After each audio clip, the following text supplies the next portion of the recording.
ઓમ શ્રી ગણેશાય નમઃ. જય શ્રી કૃષ્ણ મિત્રો. આપણે સાંભળી રહ્યા છીએ 32 પૂતળીની વાર્તાઓ. તો મિત્રો, ખૂબ જ સરસ મજાની વાર્તા છે. પૂરા ધ્યાનથી મનથી સાંભળજો. કાલે આપણે પહેલા વિડીયોમાં સાંભળી નંદા પૂતળીની વાર્તા, પહેલી પૂતળીની વાર્તા, અને આજે આપણે સાંભળીશું બીજી વાર્તા, ગંધર્વ સેનની વાર્તા, બીજી પૂતળીની વાર્તા. ભોજ રાજા બીજા દિવસે પવિત્ર થઈને સિંહાસન ઉપર બેસવા જાય છે. ત્યાં સિંહાસનમાંથી સ્વરૂપવતી વનિતા નામની પૂતળી બહાર આવી બોલી ઉઠી, સબૂર રાજન, સિંહાસન ઉપર બેસતા નહીં. જેણે વિક્રમ રાજા જેવા સાહસ અને ઉદારતા બતાવી હોય તેને જ બેસવાનો અધિકાર છે. ભોજ રાજા કહે, વિક્રમ રાજાએ કેવી રીતે નામના મેળવી તે મને કહો. વનિતા પૂતળીએ ભોજ રાજાને સંભળાવવા ગંધર્વ સેનની વાત શરૂ કરી. પુત્ર થઈ પિતા તણું, રાખે કઈના માપ, ઇન્દ્રપુત્ર જયંત તેને લાગે અંતર શ્રાપ. એક વખત સ્વર્ગલોકમાં ઇન્દ્ર રાજા દરબાર ભરીને બેઠા હતા. એવામાં મોહિની નામે અપ્સરાએ નૃત્ય કરવાની ઈચ્છા વ્યક્ત કરી. ઇન્દ્ર રાજાના આદેશથી તેણે એવું સુંદર ભાવવાહી નૃત્ય કર્યું કે બધા જ મુગ્ધ બની ગયા. ઇન્દ્ર રાજાએ કૈલાસમાં મહાદેવને પ્રસન્ન કરવા આ અપ્સરાને કૈલાસ જવાનો આદેશ આપ્યો. અપ્સરા ઇન્દ્ર દરબારમાંથી નીકળીને થોડે દૂર ગઈ તો ઇન્દ્ર રાજાનો પુત્ર તેને બળજબરીથી પોતાના આવાસમાં લઈ ગયો. અપ્સરાના કાલાવાલા તેણે ગણકાર્યા નહીં. આમ અપ્સરા મહાદેવ પાસે જવાને બદલે ઇન્દ્ર રાજાના પુત્ર પાસે રોકાઈ ગઈ. આ વાતને 2 મહિના થઈ ગયા અને ઇન્દ્ર રાજા મહાદેવના દર્શને કૈલાસમાં ગયા ને મહાદેવજીને ક્ષેમ કુશળ સમાચાર પૂછી પેલી અપ્સરાના નૃત્ય વિશે પૂછ્યું તો મહાદેવે આશ્ચર્ય અનુભવતા કહ્યું, અહીં કોઈ અપ્સરા મારી પાસે આવી નથી. ઇન્દ્ર રાજા ભોંઠા પડી ગયા. તેમણે સ્વર્ગલોકમાં જઈ દૂતો પાસે મોહિની અપ્સરાની ભાળ કઢાવી તો તે ઇન્દ્ર રાજાના પુત્રના આવાસમાંથી મળી. અપ્સરાએ તેમાં પોતાનો વાંક નથી એ હકીકત ઇન્દ્ર રાજાને કહી. એટલે ઇન્દ્ર રાજાએ પોતાના પુત્રને બોલાવી ખૂબ ઠપકો આપ્યો અને શ્રાપ આપ્યો, તારા પાપને, અપકૃત્યની એ સજાને તું ગધેડો થઈને મૃત્યુલોકમાં રહીશ. ઇન્દ્રપુત્ર આ સાંભળી કંપી ગયો. તે શાપના નિવારણ માટે કૈલાસમાં મહાદેવજી પાસે ગયો અને પોતાના અપરાધની ક્ષમા માંગી. પોતાનો શ્રાપ મુક્ત કરવા આજીજી કરી. મહાદેવે તેને પ્રત્યે દયા દર્શાવી કહ્યું, તું દિવસનો ગધેડા સ્વરૂપે રહીશ, પરંતુ રાત પડતા દેવાંશી સ્વરૂપનો બની જઈશ. તારા લગ્ન એક રાજકુંવરી સાથે થશે, તેનાથી તને પુત્ર પ્રાપ્તિ થશે. થોડા સમય બાદ તારા ગધેડાના ખોળિયાને કોઈ બાળી મૂકશે. તે પછી તું સંપૂર્ણ શ્રાપ મુક્ત બનીશ અને સ્વર્ગલોકમાં આવી શકીશ. ત્યારબાદ ઇન્દ્રપુત્ર સંભર્તી નામે નગરમાં એક કુંભારને ત્યાં ગધેડા રૂપે અવતર્યો. એક રાતમાં કુંભાર માટીના ઠામ ઘડતો હતો ત્યારે તેને આ ગધેડાને મનુષ્યની જેમ બોલતા સાંભળ્યો. હે પ્રજાપતિ, સવારના તું નગરના રાજા પાસે જઈને કહેજે કે હે રાજન, તમારી કુંવરીને મારા ગધેડા સાથે પરણાવો. જો એમ નહીં કરો તો તમારું રાજ્ય તારા જ થઈ જશે. કુંભારે આ સાંભળીને ગભરાયો. આવું કહે તો રાજા તેને મારી નાખે. છતાં સવાર પડતા હિંમત કરી તે મહેલે ગયો અને હાથ જોડીને કહેવા લાગ્યો, મહારાજ, અવિવેક માટે ક્ષમા કરજો. મારે ત્યાં એક બોલતો ગધેડો છે અને તે આપની કુંવરીને પરણવા માંગે છે. તેણે એવું પણ કહ્યું છે કે જો રાજા મારી માંગણીનો અસ્વીકાર કરશે તો આખું રાજ્ય ખેદાન મેદાન થઈ જશે. રાજાના માન્યમાં આ વાત આવી નહીં અને સાચા ખોટાની પરીક્ષા કરવા વિચાર્યું. તેણે કુંભારને રજા આપી પછી પ્રધાનને બોલાવી સર્વ હકીકત કહી. તે રાતના રાજા અને પ્રધાન ગુપ્તપણે પેલા કુંભારના ઝૂંપડા પાસે ગયા અને ઝાડની થડે ઓથે ઊભા રહ્યા. ત્યાં તો પેલો ગધેડો બોલવા લાગ્યો, હે રાજા, તમે પ્રધાનને લઈ અહીં મારું પારખું કરવા આવ્યા છો. ભલે, તમારો આદર કરું છું. મારી આપને નમ્ર વિનંતી છે કે તમારી કુંવરીને મારી સાથે પરણાવી દો. જો તમે એવું નહીં કરો તો તમારા રાજ્ય ઉપર આફત આવશે. રાજા અને પ્રધાન વિચારવા લાગ્યા કે આ કોઈ દેવી આત્મા છે અને તે કોઈ કારણસર ગંધર્વ સ્વરૂપમાં છે, માટે તેની ચમત્કારિક શક્તિની ખાતરી કરી પછી વિચારીએ. આમ નક્કી કરી રાજાએ ગધેડાને કહ્યું કે હે ગંધર્વરાજ, તમે જાણો છો કે પશુ સાથે મનુષ્યનો સંબંધ ન થઈ શકે, તે અયોગ્ય ગણાય. છતાં તમે મારી શક્તિનો પરચો બતાવો તો હું જરૂર મારી કુંવરીને તમારી સાથે પરણાવીશ. આમ કહી રાજાએ પોતાના નગરની ચારેય બાજુ ત્રાંબાનો કોટ અને ચાંદીના દરવાજા કરી આપવા બોલતા ગધેડાને કહ્યું. ગધેડાએ હા કહી. રાજા અને પ્રધાન આશ્ચર્ય અનુભવતા પોતે પોતાના આવાસે જઈને સૂઈ ગયા. આ બાજુ કુંભારે ત્યાં ગંધર્વ ગધેડો સ્વરૂપે રહેલો ઇન્દ્રકુમારે સ્તુતિ કરીને ભગવાન વિશ્વકર્માને બોલાવ્યા અને નમ્રપણે પોતાની હકીકત કહી. વિશ્વકર્માને રચના કરતા શિવાર તેમણે સંકલ્પ કર્યો. તે સાથે જ નગરને ફરતો કલાત્મક ત્રાંબાનો કોટ બની ગયો અને 4 દિશામાં કોટને 4 ચાંદીના દરવાજા બની ગયા. રાજાએ આ પરચો જોયો અને તેણે વચન મુજબ પોતાની કુંવરીને ગંધર્વ રાજ સાથે પરણાવી અને રહેવા માટે એક જુદો મહેલ કાઢી આપ્યો. કુંવરી શાણી અને સમજુ હતી, તેથી તેણે પશુ સાથે લગ્ન કર્યા હતા. કુંવરીએ બે સહેલીઓને 2 બહેનપણીઓ હતી. તે કુંવરીને તે પણ પોતાની સખી કુંવરીને સાથે આપવા ગંધર્વ રાજ્ય સાથે પરણી. 3 સહેલી પરણી એ ગધેડા સાથે મહેલમાં રહી દિવસો વિતાવા લાગી. ગંધર્વ રાજ દિવસે પશુ સ્વરૂપે રહેતો અને રાત પડતા જ પોતાની દેવાંશ દેવ સ્વરૂપમાં આવી જતો. તે 3 પત્નીઓ સાથે આનંદ વિનોદ કરી રાત પસાર કરતો હતો. એક દિવસ કુંવરીની માતા રાણી એકાએક કુંવરીની ખબર કાઢવા તેના મહેલ આવી અને કુંવરીનું ખીલેલું જોબન અને ખુશખુશાલ ચહેરો જોઈ અચંબામાં ગરકાવ થઈ ગઈ. તેને શંકા થઈ ગઈ કે કુંવરી બદચાલીની છે. તેથી કુંવરીને પૂછ્યું તો કુંવરીએ ગર્ભરાજની બધી હકીકત સવિસ્તારથી કહી. પણ રાણીને વિશ્વાસ પડ્યો નહીં. કુંવરીએ તેને એક ખંડમાં છુપાવી રાખી. સંધ્યાકાળ પછી ગધેડાનું સ્વરૂપ પલટાયું, તેનું ખોળિયું પડ્યું રહ્યું અને તે દેવાંશી પુરુષ બની ગયો.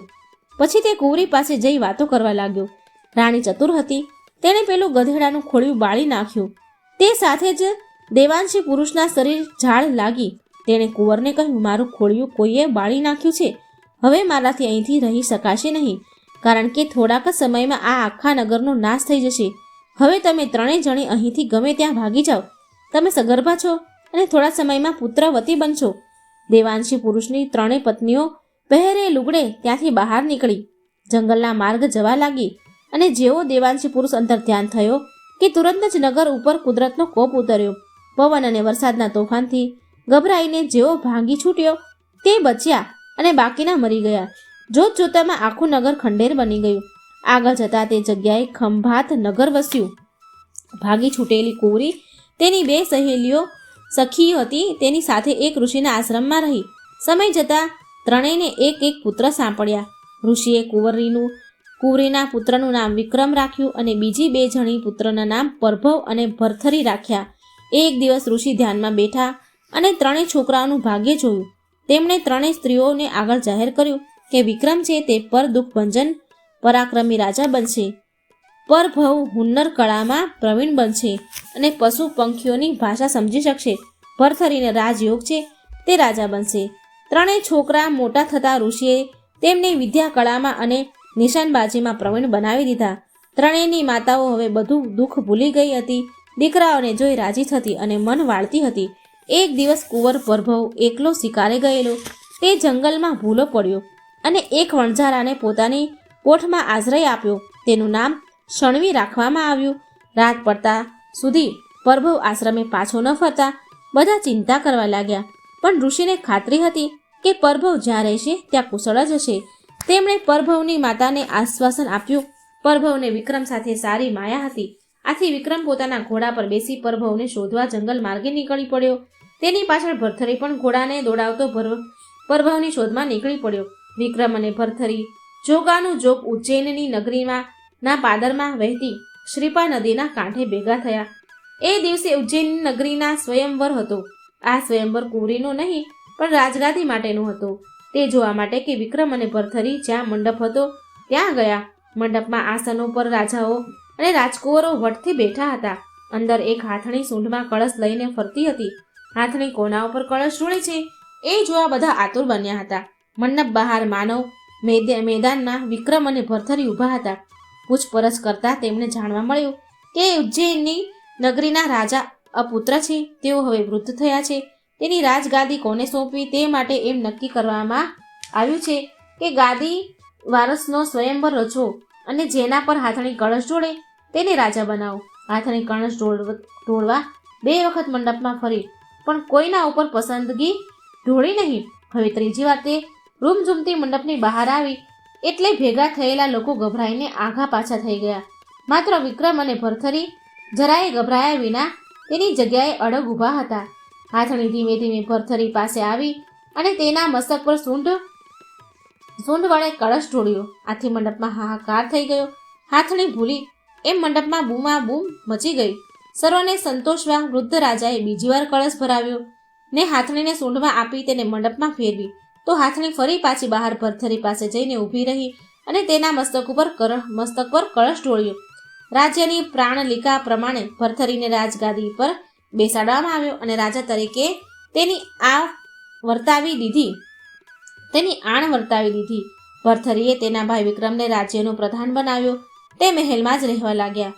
કેટલાક સમય બાદ ભરથરીના લગ્ન એક રૂપવાન અંબાર સમી રાજકુમારી સાથે થયા. વિક્રમ સાથે રહેતો હતો તે ભરથરીની પત્ની રાણીને ગમતું ન હતું. તેથી તેણે વિક્રમ ઉપર ખોટી આળ ચડાવી તેને દેશવટો દેવડાવ્યો. વિક્રમ જંગલમાં અથડાતો વણઝારાની પોઠ આગળ જઈ ચડ્યો. જે પોઠમાં તેનો ગુમ થયેલો ભાઈ પરભવ વેઠ કરતો હતો, પણ તેનું નામ શણવી રાખેલું હતું.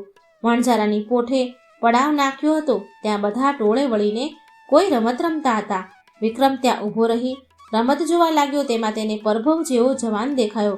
તેણે વિચાર્યું કે પરભવ પશુ પંખીની ભાષા જાણે છે, એટલે આ જવાન જો તે જ હશે તો તુરંત જ ખબર પડી જશે. રમતમાં રાત પડી ગઈ. સરદારને તેનું ભાન થયું કે તુરંત જ રમત બંધ કરાવી બધાને સૂઈ જવાનો હુકમ કર્યો અને અજાણ્યા વિક્રમને પણ આજની રાત ત્યાં સૂઈ જવાની ભલામણ કરી. રાતના ત્રીજા પ્રહોરે શિયાળવા પોકાર કરવા લાગ્યા. તેનો અવાજ સાંભળી પોઠનો સરદાર જાગી ઉઠ્યો. પરભવ તેની બાજુમાં જ સૂતો હતો. તેને ઢંઢોળીને જગાડી સરદારે કહ્યું, અરે શણવી, આ શિયાળવા ક્યારનું શું પોકારી રહ્યા છે?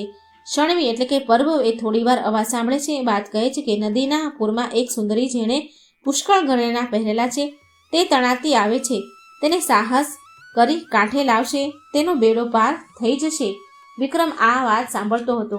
તે સમજી ગયો કે શણવી એ જ પરભવ છે. સરદારને શિયાળવાના કહેવાનો ભાવાર્થ શણવીએ સમજાવ્યો, પણ તે નદીએ પેલી સ્ત્રીને કાઢવા ન ગયો, પરંતુ લાગ જોઈને વિક્રમ ત્યાંથી છટકી ગયો અને પૂરમાં ઝંપલાવી આગળ વધવા લાગ્યો. ત્યાં પેલી સ્ત્રીનું શબ તેને અથડાયું.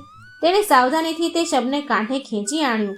પછી એના અંગ ઉપરના તમામ દાગીના ઉતારી લીધા. તેની એક પોટલી બાંધી શબને કાંઠે પડેલું રહેવા દઈ તે પોઠના પડાવે જવા નીકળ્યો. રસ્તામાં એક ઝાડ નીચે ખાડો ખોદીને તેણે પેલા ઘરેણાની પોટલી દાટી દીધી. પછી પોતાની જગ્યાએ આવીને સૂઈ ગયો. પોઠમાં બધા ઘસઘસાટ ઊંઘતા હતા. થોડીવાર પછી હરણો પોકારવા લાગ્યા એટલે સરદારે ઝબકીને આંખ ઉઘાડીને શણવીને જગાડીને પૂછ્યું, અરે શણવી, જોને આ વખતે હરણો શું બોલે છે? શણવીએ થોડીવાર અવાજ સાંભળ્યો બાદ કહ્યું કે હવે તણાતા શબને કાંઠે ખેંચી લાવી ઘરેણાં ઉતારી લીધા છે. ત્યાં પડેલા એ શબનો આહાર કરીને ઘણા પશુ પંખીઓની શ્રદ્ધા તૃપ્ત થઈ છે. તે બધાએ પેલા શબ મૂકી જનાર ભાગ્યશાળીને આશીર્વાદ આપ્યા છે કે હે સાહસિક અને સદભાગી જવાન, તારા સંકટો દૂર થજો ને રીતિ સિદ્ધિનો સ્વામી થજો. જાગતા પહેલા વિક્રમે આ સાંભળ્યું ને તેના હર્ષનો પાર રહ્યો નહીં, કારણ કે તે ભાગ્યશાળી જવાન પોતે જ હતો. ચોથો પ્રહર ઘુવડ તિત્કાર કરવા લાગ્યો એટલે પોઠના સરદારે શણવીને જગાડીને પૂછ્યું. તો શણવીએ કહ્યું, સરદાર, આ તો તમારા માટે માઠા સમાચાર છે. કહે છે કે વણઝારાની પોઠ થોડા સમયમાં આફતમાં મુકાઈ જશે. સરદાર હેરાન પરેશાન થઈ જશે. સરદારે તે વાતને હસવામાં કાઢી અને તે સૂઈ ગયો.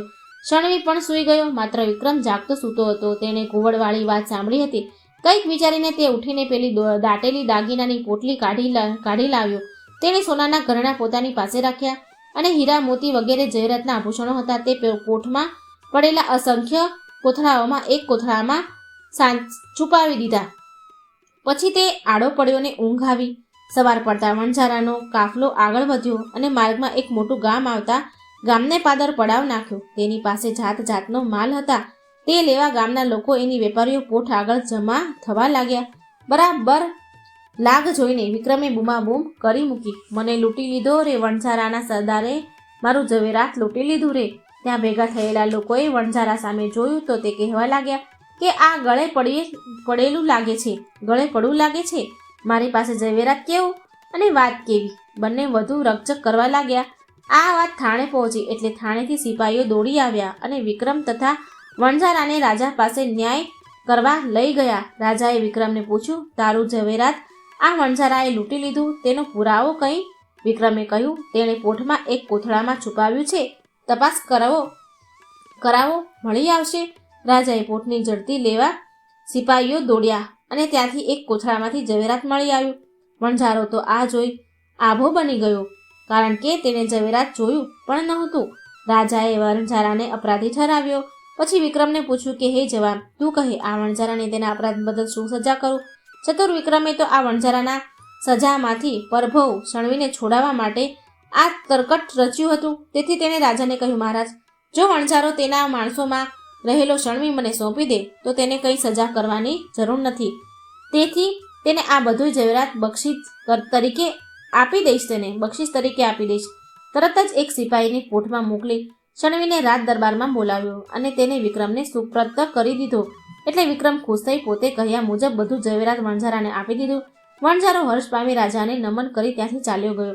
વિક્રમ અને પરભવ પણ રાજાને નમન કરી રસ્તે પડ્યા.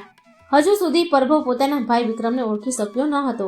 એટલે વિક્રમે આગળ જતા તેને બધી હકીકત કહી, પોતાની ઓળખાણ આપી. બંને ભાઈઓ હરખભેર ભેટી પડ્યા અને તેમની આંખમાં હર્ષના આંસુ આવી ગયા. બંને ભાઈઓ ચાલતા ચાલતા ક્ષિપા નદીના કાંઠે આવેલ માણસ આગળ આવી પહોંચ્યા. ત્યાં બંને એક ઝાડ નીચે જગ્યા સાફ કરીને આરામ કરવા આડા પડ્યા. પરભવે થોડી વાર આરામ કર્યો અને તેને નગરમાં ફરવા જવાની ઈચ્છા થઈ. તેણે વિક્રમને જગાડીને કહ્યું, ભાઈ, તું તારે આરામ કર, હું થોડી વાર નગરમાં ફરીને પાછો આવું છું. વિક્રમ હવે થડને ટેકે બેઠો છે. તે ઝાડ નીચે બેઠો હતો. તે સિદ્ધ વડ હતો. આ વડમાં 64 જોગણીઓનો વાસ હતો. હરસિદ્ધિ માતા પણ ત્યાં જ વસતા હતા. હરસિદ્ધિ માતાએ વિક્રમનું પારખું લેવા વિચાર્યું. તેઓ રૂપાળી મદમાતી સ્ત્રીના સ્વરૂપે ઝાડ નીચે બેઠેલા વિક્રમ પાસે આવી કહેવા લાગ્યા, હે જવાન, મને ઘણા દિવસથી જવાન મનુષ્યનું લોહી પીવાનું મળ્યું નથી. શું તું મને તારું લોહી પીવા દઈશ? વિક્રમે મ્યાનમાંથી પોતાની તલવાર ખેંચી કાઢી. તેણે તે સ્ત્રી સમક્ષ ધરતા કહ્યું, આપ તો મને માતા તુલ્ય છો. આપ આપના હાથેથી તલવાર વડે મારા અંગમાં ઘા કરીને જેટલું લોહી પીવું હોય તેટલું પી લો. તમને શાંતિ મળતી હોય તો હું મારા દેહનું સાર્થક થયું માનીશ. મારો દેહ તમને અર્પણ કર્યો. તુરત જ હરસિદ્ધિ માતા પોતાના અસલ સ્વરૂપમાં પ્રગટ થયા. વિક્રમના મસ્તકે હાથ મૂકી કહેવા લાગ્યા, હે જવાન, તું પર કાજે બલિદાન દેવા તૈયાર થયો. તે તારી પરોપકારી વૃત્તિ ઉપર હું ખુશ થઈ છું. મારે તારું પારખું લેવું હતું, તે લઈ લીધું. તું મારી કસોટીમાં પાર ઉતર્યો છે. હું તને વરદાન આપું છું કે તારે કોઈ પણ કાર્યમાં મૂંઝાવું પડે નહીં.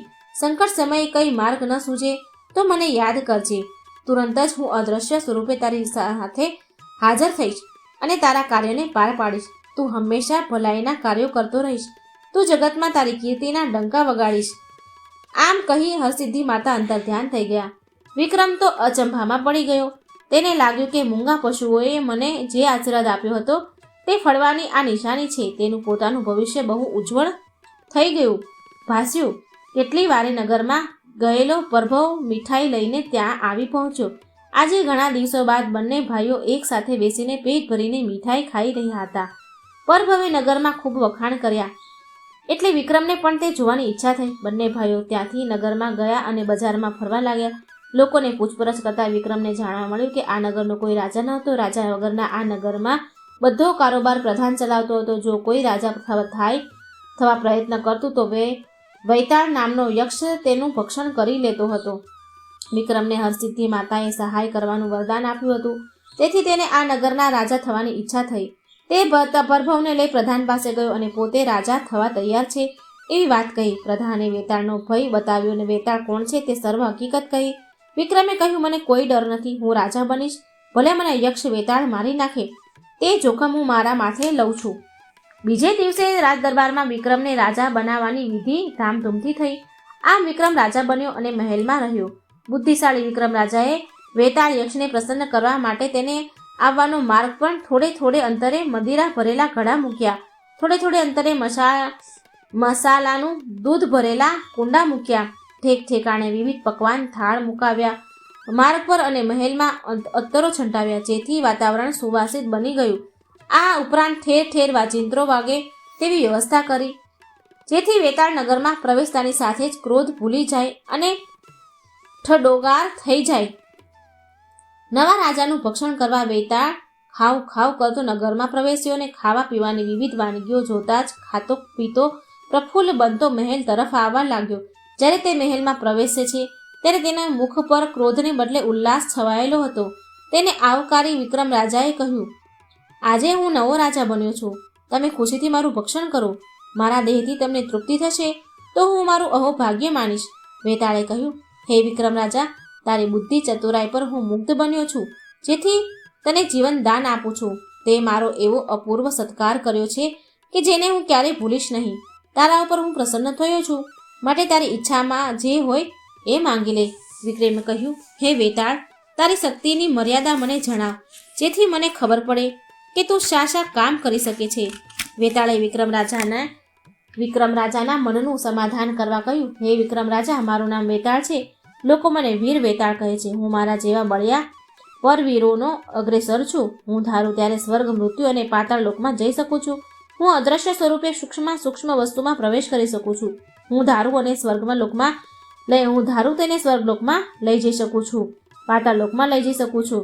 હું ધારું તો પળવારમાં પૃથ્વીની પ્રદક્ષિણા કરી શકું છું. ભૂત, ભવિષ્ય અને વર્તમાન એમ ત્રણેય કાળની હકીકત જાણી શકું છું, અને જેના પર પ્રસન્ન થાઉં છું તેને સંકટ સમયે મદદ કરી ઉગારી લઉં છું. આમ મારી શક્તિની કોઈ મર્યાદા જ નથી. વિક્રમ રાજા કહે, મારે જે માંગવું હશે તે હું પછી માંગીશ, પરંતુ પ્રથમ મારે મારું આયુષ્ય કેટલું છે તે જાણવું છે. વેતાળે કહ્યું, તે માટે બ્રહ્માજીને પૂછી આવું. આમ વેતાળ કહ્યું અને તે અદ્રશ્ય બની ગયો. થોડી જ વારમાં તે વિક્રમ રાજાની પાસે આવી કહેવા લાગ્યો, વિક્રમ રાય, તમારું આયુષ્ય 135 વર્ષનું છે. 7 માસ 135 વર્ષ, 7 માસ 10 દિવસ અને 15 ઘડીનું છે. વિક્રમ રાજા કહે, હે વેતાળ, તું મારા આયુષ્યમાંથી માત્ર 1 દિવસ ઓછો કરી આપ, તો હું તને ખરો શક્તિશાળી જાણું. વેતાળ હવે વિષ્ણુ ભગવાન પાસે ગયો અને વિક્રમ રાજાના આયુષ્યમાંથી 1 દિવસ ઓછો કરવાની વિનંતી કરી. તો ભગવાને જણાવ્યું કે કોઈ પણ મનુષ્યના આયુષ્યમાં વધઘટ થઈ શકતી નથી. વેતાળે વિક્રમ રાજા પાસે આવી આ વાત કરી એટલે વિક્રમ રાજાએ તેના પર ક્રોધ ભરાયા. તેની ચોટલી પકડી અને તેને કાપવા માટે મ્યાનમાંથી તલવાર ખેંચી કાઢતા કહ્યું, હે વેતાળ, મારું આયુષ્ય ખૂબ લાંબુ છે, એટલે તું મારો વાળ પણ વાંકો કરી શકે તેમ નથી. તારી તાકાત મારા આગળ ચાલે તેમ નથી. હજુ સુધી તને કોઈ તારા માથાનું મળ્યું નથી, એટલે તું લોકોને ફાવે તેમ કનડી રહ્યો હતો, તોબા તોબા પોકારી રહ્યો હતો. તું તારી મરજીમાં આવે છે તેનું ભક્ષણ કરી જાય છે. તારા જેવો પાપી જો જગતમાં વધુ જીવતો રહે તો બહુ ઉત્પાત મચાય, માટે અત્યારે જ તને મારી નાખું છું. વેતાળ 2 હાથ જોડી કરગરતા કહ્યું, હે વિક્રમ રાય, તમારા હાથમાં મારી ચોટલી આવી છે, એટલે હું તમારો તાબેદાર બની ગયો છું. માટે ક્રોધ ઠંડો પાડી મને તમારો દાસ તરીકે સ્વીકારો. હું નિરંતર અદ્રશ્ય સ્વરૂપે તમારી આસપાસ રહી તમારું રક્ષણ કરીશ અને તમારું ગમે તે કામ ઝટ કરી આપીશ. હું તમારી આસપાસ હોઈશ, પરંતુ તમે મને જોઈ નહીં શકો. જ્યારે તમે મારું સ્મરણ કરશો, મને યાદ કરશો, ત્યારે હું તરત જ હાજર થઈશ. આમ કહી વેતાળ અદ્રશ્ય થઈ ગયો. આમ વિક્રમ રાજાએ બુદ્ધિ ચતુરાઈથી મહાયક્ષ વીર વેતાળને વશ કર્યો. હરસિદ્ધિ માની સહાય વિક્રમને પહેલા મળી વશ કર્યો વીર વેતાળ. સોનામાં સુગંધ ભળી. બીજા દિવસે સવારે આખા રાજ્યમાં સમાચાર પ્રસરી ગયા કે નવા રાજા વિક્રમ રાજાએ વીર વેતાળને જીત્યો છે. ત્યારે પ્રજામાં આનંદ વર્તાઈ ગયો. વિક્રમ રાજાએ પોતાનો ભાઈ પરભવને રાજ્યનો પ્રધાન બનાવ્યો. બંને ભાઈ મહેલમાં સાથે રહેવા લાગ્યા. થોડાક દિવસો બાદ રાજા બનેલો વિક્રમ પોતાના ભાઈ પરભવને લઈ ઋષિના આશ્રમે ગયો ને બધી હકીકત જણાવી. ઋષિના આશીર્વાદ લીધા પછી તેઓ તેની માતાઓને લઈ પોતાના રાજ્યમાં પાછા ફર્યા અને બધા સુખરૂપ દિવસો વિતાવા લાગ્યા. વનિતા પુતળીએ ગંધર્વ સેનની વાર્તા પૂરી કરતા ભોજ રાજાને કહ્યું, હે રાજન, વિક્રમ રાજા આવો પર દુઃખ ભંજન અને આત્મસમર્પણ કરવાવાળો હતો. તેના જેવા ગુણવાળો રાજા આ સિંહાસન ઉપર બેસી શકશે. આટલું કહી વનિતા પુતળી સરળ કરતી આકાશમાં ઉડી ગઈ. મિત્રો, આ હતી વનિતા પુતળીની બીજી વાર્તા. 32 પુતળીની વાર્તામાં આપણે 2 વાર્તા સાંભળી. આગળની વાર્તા સાંભળવા માટે આ ચેનલમાં જોડાઈ રહેજો અને ચેનલને સબસ્ક્રાઈબ કરવાનું ભૂલશો નહીં. જય શ્રી કૃષ્ણ. રાધે રાધે. Thank you.